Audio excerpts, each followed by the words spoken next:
GS education ಚಾನಲ್ಗೆ ಮತ್ತೊಮ್ಮೆ ಸ್ವಾಗತ. ತಪ್ಪದೆ ಎಲ್ಲರೂ ಸಬ್ಸ್ಕ್ರೈಬ್ ಮಾಡಿಕೊಳ್ಳಿ. ಇವತ್ತು 6ನೇ ತರಗತಿಯ ಸಮಾಜ ವಿಜ್ಞಾನ ಪಾಠ ಅಧ್ಯಾಯ 1 ಇತಿಹಾಸದ ಪರಿಚಯ ಮತ್ತು ಆರಂಭಿಕ ಸಮಾಜ. ಈ ಪಾಠದಲ್ಲಿ ಬರುವ ಪ್ರಶ್ನೋತ್ತರಗಳನ್ನು ಚರ್ಚಿಸೋಣ. 1. ಖಾಲಿ ಬಿಟ್ಟ ಸ್ಥಳಗಳನ್ನು ಸೂಕ್ತ ಪದದಿಂದ ಭರ್ತಿ ಮಾಡಿ. 1. ಅಕ್ಷರಗಳ ಪರಿಚಯವಿಲ್ಲದ ಕಾಲಘಟ್ಟವನ್ನು ಡ್ಯಾಶ್ ಎಂದು ಕಾಲ ಎನ್ನುತ್ತಾರೆ. ಅಕ್ಷರಗಳ ಪರಿಚಯವಿಲ್ಲದ ಕಾಲಘಟ್ಟವನ್ನು ಪ್ರಾಗೈತಿಹಾಸಿಕ ಕಾಲ ಎನ್ನುತ್ತಾರೆ. 2. ಸೂಕ್ಷ್ಮ ಶಿಲಾಯುಗವನ್ನು ಡ್ಯಾಶ್ ಶಿಲಾಯುಗ ಎಂದು ಕರೆಯಲಾಗುವುದು. ಸೂಕ್ಷ್ಮ ಶಿಲಾಯುಗವನ್ನು ಮಧ್ಯ ಶಿಲಾಯುಗ ಎಂದು ಕರೆಯಲಾಗುವುದು. ಭಾರತದ ಉಪಖಂಡದಲ್ಲಿ ಕೃಷಿ ಆರಂಭಿಕ ಕುರುಹುಗಳು ಡ್ಯಾಶ್ ನೆಲೆಯಲ್ಲಿ ಕಂಡುಬಂದಿವೆ. ಪಾಕಿಸ್ತಾನದ ಮೆಹರ್ಗಢ್ ನೆಲೆಯಲ್ಲಿ ಕಂಡುಬಂದಿವೆ. ಇತಿಹಾಸದ ಪಿತಾಮಹ ಎಂದು ಡ್ಯಾಶ್ ರವರನ್ನು ಕರೆಯುತ್ತಾರೆ. ಹೆರೋಡಟಸ್ ಅವರನ್ನು ಕರೆಯುತ್ತಾರೆ. ಕೆಳಗಿನ ಪ್ರಶ್ನೆಗಳಿಗೆ ಉತ್ತರ ಬರೆಯಿರಿ.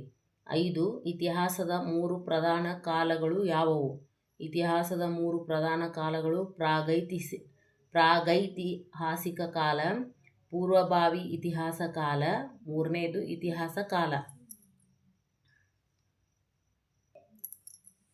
6ನೇ ಕ್ವಶನ್ನು. ಹಳೆಯ ಶಿಲಾಯುಗದ ಮಾನವರ ಉಪಕರಣಗಳನ್ನು ಹೆಸರಿಸಿ. ಹಳೆಯ ಶಿಲಾಯುಗದ ಮಾನವರ ಉಪಕರಣಗಳು ಹರಚಕ್ಕೆ, ಚಾಕು, ಕಲ್ಲುಳ್ಳಿ, ಮೊನೆ ಮುಂತಾದವುಗಳು. ಯಾವ ಯುಗದಲ್ಲಿ ಮಾನವರು ಕೃಷಿ ಮಾಡಲಾರಂಭಿಸಿದರು? ನವಶಿಲಾಯುಗದಲ್ಲಿ ಮಾನವರು ಕೃಷಿಯನ್ನು ಮಾಡಲು ಆರಂಭಿಸಿದರು. ಕೃಷಿಯು ನವಶಿಲಾಯುಗದ ಜನರಿಗೆ ಧಾನ್ಯವನ್ನು ಮತ್ತು ಅವರ ಪಶುಗಳಿಗೆ ಮೇವನ್ನು ಪೂರೈಸಿತು. 8. ಮಾನವರು ಬಳಸಿದ ಮೊದಲ ಲೋಹ ಯಾವುದು? ಮಾನವರು ಬಳಸಿದ ಮೊದಲ ಲೋಹ ತಾಮ್ರ. 9. ಇತಿಹಾಸದ ಪ್ರಮುಖ ಆಧಾರಗಳು ಯಾವುವು? ಇತಿಹಾಸದ ಪ್ರಮುಖ ಆಧಾರಗಳು 1. ಸಾಹಿತ್ಯದ ಆಧಾರಗಳು, 2. ಪುರಾತತ್ವ ಆಧಾರಗಳು. Next 10ನೇ question. ಪುರಾತತ್ವ ಆಧಾರಗಳಿಗೆ ಉದಾಹರಣೆ ಕೊಡಿ. ಪುರಾತತ್ವ ಆಧಾರಗಳಿಗೆ ಉದಾಹರಣೆಗಳು ಮಡಕೆ ಚೂರುಗಳು, ನಾಣ್ಯಗಳು, ಶಾಸನಗಳು, ಸ್ಮಾರಕಗಳು ಮತ್ತಿತರ ಅವಶೇಷಗಳು. 3ನೇ ಕ್ವಶನ್ನು. ಗುಂಪಿನಲ್ಲಿ ಚರ್ಚಿಸಿ ಉತ್ತರಿಸಿ. Question number 11. ನವಶಿಲಾಯುಗದಲ್ಲಿ ಕೃಷಿಯ ಉಗಮಕ್ಕೆ ಕಾರಣವಾದ ಅಂಶಗಳು ಯಾವುವು? ಉತ್ತರ. ಮಧ್ಯ ಶಿಲಾಯುಗದ ಮಾನವರು ಪಶುಪಾಲಕರಾದ್ದರಿಂದ ಅವರಿಗೂ ಅವರ ಪಶುಗಳಿಗೂ ಆಗಾಗ ಆಹಾರದ ಅಭಾವ ಸೃಷ್ಟಿಯಾಗುತ್ತಿತ್ತು. ಆದ್ದರಿಂದ ಆ ಜನರು ಆಹಾರಕ್ಕಾಗಿ ಅಲೆಯುವುದನ್ನು ಬಿಟ್ಟು ನವಶಿಲಾಯುಗದಲ್ಲಿ ಆಹಾರ ಉತ್ಪಾದನೆಗೆ ಮುಂದಾದರು. ನದಿ ತೀರಗಳಲ್ಲಿ ಫಲವತ್ತಾದ ಮೆಕ್ಕಲು ಮಣ್ಣಿನಲ್ಲಿ ಕೃಷಿಯನ್ನು ಆರಂಭಿಸಿದರು. ಕೃಷಿಯು ನವಶಿಲಾಯುಗದ ಜನರಿಗೆ ಧಾನ್ಯವನ್ನು ಮತ್ತು ಪಶುಗಳಿಗೆ ಮೇವನ್ನು ಪೂರೈಸಿತ್ತು. ಆದ್ದರಿಂದ ಅಲೆಮಾರಿ ಬದುಕನ್ನು ತೊರೆದು ಸೂಕ್ತ ಪ್ರದೇಶದಲ್ಲಿ ನೆಲೆಸಲಾರಂಭಿಸಿದರು. ಹೀಗೆ ಕೃಷಿಯು ಸಂಸ್ಕೃತಿ ಮತ್ತು ನಾಗರಿಕತೆಗಳ ಉದಯಕ್ಕೆ ಮೊದಲ ಹೆಜ್ಜೆಯಾಯಿತು.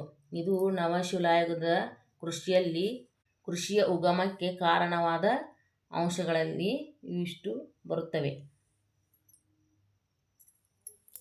Question number 12. ಕಬ್ಬಿಣದ ಪರಿಚಯದಿಂದ ಕಬ್ಬಿನ ಯುಗದಲ್ಲಿ ಉಂಟಾದ ಬದಲಾವಣೆಗಳೇನು?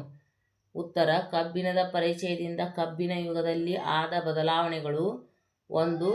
ಈ ಕಾಲವನ್ನು ಬೃಹತ್ ಶಿಲಾ ಸಂಸ್ಕೃತಿಯ ಕಾಲವೆಂದು ಕರೆಯಲಾಗಿದೆ. ಕಬ್ಬಿಣದ ಆಯುಧ ಮತ್ತು ಸಲಕರಣೆಗಳಿಂದ ಕೃಷಿ ಹಾಗೂ ಕರಕುಶಲ ಉತ್ಪಾದನೆಯಲ್ಲಿ ಬದಲಾವಣೆಯಾಯಿತು. 3ನೇ ಪಾಯಿಂಟು. ಕೃಷಿ ಚಟುವಟಿಕೆಗಳು ಗರಿಗೆದರಿತು.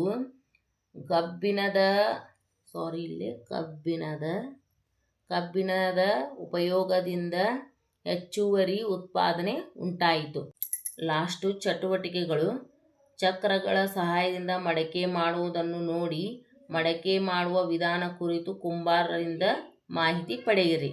ನೋಡುವುದರಿಂದ ನಿಮಗೆ ನವಶಿಲಾಯುಗದಲ್ಲಿ ಯಾವ ರೀತಿ ಮಡಕೆಗಳನ್ನು ಮಾಡಲು ಪ್ರಾರಂಭಿಸಿದರೆಂದು ತಿಳಿಯುತ್ತದೆ. ಜೇಡಿ ಮಣ್ಣಿನಿಂದ ಪಾತ್ರೆಗಳನ್ನು ತಯಾರಿಸಿ.